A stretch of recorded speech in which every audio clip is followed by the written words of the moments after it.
আমরা কিছুদিন আগে আমাদের সকলের প্রিয় আল্লামা দেলোয়ার হোসেন সাঈদী রাহিমাহুল্লাহ নওয়ারাল্লাহু মারকাদাহু ওয়া জাআলাল ফিরদাউস মাসওয়াহু, ওনাকে আমরা হারিয়েছি। আমি যখন ওনার শোক বার্তা নিয়ে ফেসবুকে স্ট্যাটাস লিখি, কমেন্টে আমি এই আয়াতটা লিখেছিলাম। আমি খুঁজে পাচ্ছি না যে আমি কি দিয়ে এটার উপমা দিব, কি দিয়ে ওনার বিদায়ের উপমা আমি জানাবো। আমি খুঁজে পাচ্ছিলাম না কোনো আয়াত। তখন এই আয়াতটা লিখে আমি উপমা দিয়েছি। আল্লাহু আকবার। গোটা বিশ্বের মানুষ কেঁদেছে, গোটা বিশ্বের মানুষ গায়েবানা জানাজা পড়েছে, গোটা বিশ্বের মানুষ ওনাকে অশ্রুসিক্ত বিদায় দিয়েছে। From north to the south, from east to the west, the entire globe, মিন মাশারিকিল আরদি ইলা মাগারিবিহা, অশ্রুসিক্ত বিদায় তিনি পেয়েছেন। এটাই আল্লাহ তাআলার সন্তুষ্টির একটা জলজ্যান্ত নমুনা। জোরে বলেন ঠিক কিনা? এর চেয়ে জলজ্যান্ত নমুনা আমার জীবদ্দশা আমি দেখিনি। এত মানুষের কান্না, কাবার গিলাফ ধরে কান্না, এভাবে ভালোবাসা প্রকাশ করা, এভাবে তার প্রতি তার জন্য অশ্রুসিক্ত দোয়া করা, কান্না জড়িত দোয়া, এটাই প্রমাণ করে যে আল্লাহ তাআলা ওনার উপর সন্তুষ্ট হয়ে গিয়েছেন। ওনার আর কি চাই?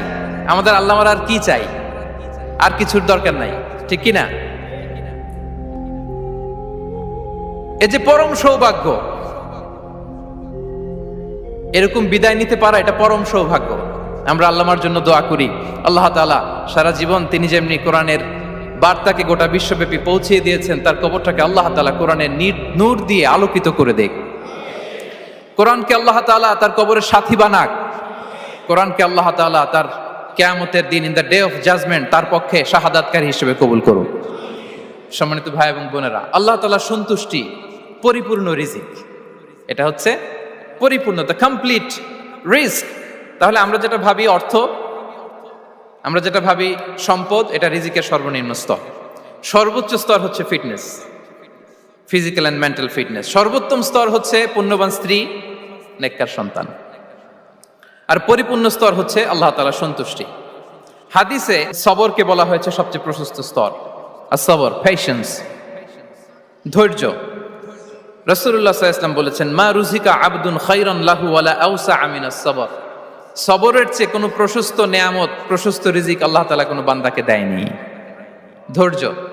আমাদের অনেকের ধৈর্য কম। আপনাদের কি অবস্থা? ধৈর্য আছে তো? হ্যাঁ, সবার ধৈর্য আছে না? আপনাদের দেখেই বোঝা যাচ্ছে মাশাআল্লাহ, খুব ধৈর্যের সাথে আপনারা একেবারে শেষ সময় পর্যন্ত আছেন। তো এই ধৈর্যের প্র্যাকটিসটা আমাদের করতে হবে। আমরা যেন অস্থির না হয়ে যাই, আমরা যেন আতঙ্কিত না হই, আমরা যেন প্রশান্ত থাকি, আমরা যেন ধৈর্যের প্র্যাকটিস করি। বিশেষ করে আমাদের সন্তানদের এটা শেখাতে হবে। কারণ ধৈর্য এটা এমন একটা গাছ, যে গাছের সারা গায়ে কাটা কিন্তু এর ফলটা বড় মিষ্টি। ধৈর্য এমন একটা গাছ, যে গাছের সারা গায়ে কাটা কিন্তু এর ফলটা বড় সুস্বাদু। তো সেই টেস্টি ফ্রুট যদি আপনি ট্রাই করতে চান, আপনাকে ধৈর্য ধারণ করতে হবে। তাহলে হাদিসের আলোকে আমরা জানলাম রিজিকের সবচাইতে প্রশস্ত স্তর হচ্ছে ধৈর্য।